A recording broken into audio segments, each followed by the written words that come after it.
शेतकऱ्यांच्या विविध मागण्यांसाठी क्रांतिकारी संघटनेचे संस्थापक रविकांत तुपकर यांचं आंदोलन सुरू आहे। रविकांत तुपकर यांच्या कार्यकर्त्यांना सध्या पोलिसांनी ताब्यात घेतल्याचं कळतं आहे। मुंबईतली ही मोठी बातमी आपण बघतोय। या आंदोलनाचा इशारा त्यांनी दिलेला होता। मंत्र्यांचे बंगले आणि त्यांच्या गाड्या यांचा लिलाव करू असं त्यांनी म्हटलं होतं। शेतकऱ्यांसाठी सरळ आणि सोप्या मागण्या आहेत, त्याबद्दल शेतकऱ्यांच्या कर्जमाफी व शेतकऱ्यांचं सिबिल खराब होत आहे। आपण पाहतोय की कर्जमाफीचं जो काय काय म्हणणं, आमचं कर्जमाफी पाहिजे, आम्ही शेतकऱ्यांना कबूल केलं पण यांना कर्जमाफी दिली नाही आम्हाला।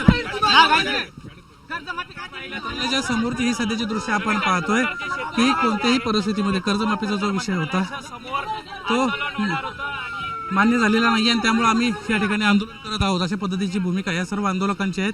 पोलिसांना मंत्रालयाच्या समोरून काही कार्यकर्त्यांना ताब्यात घेतलेला आहे आणि त्यांना या ठिकाणाहून पोलीस घेऊन जाताना आपल्याला दिसत।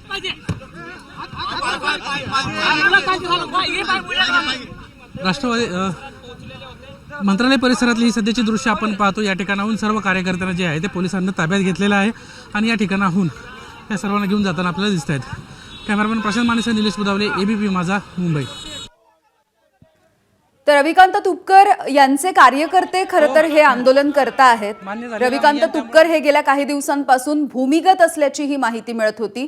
पोलिसांनी या आंदोलनाच्या संदर्भात त्यांना नोटीसही बजावलेली होती आणि भूमिगत असल्यामुळे त्यांचा शोध काही घेता आला नव्हता। मात्र आज ज्या पद्धतीने आंदोलनाचा इशारा दिला होता त्यांचे कार्यकर्ते हे आंदोलन करण्यासाठी पोहोचले, ज्यांची पोलिसांनी धरपकड केली आहे।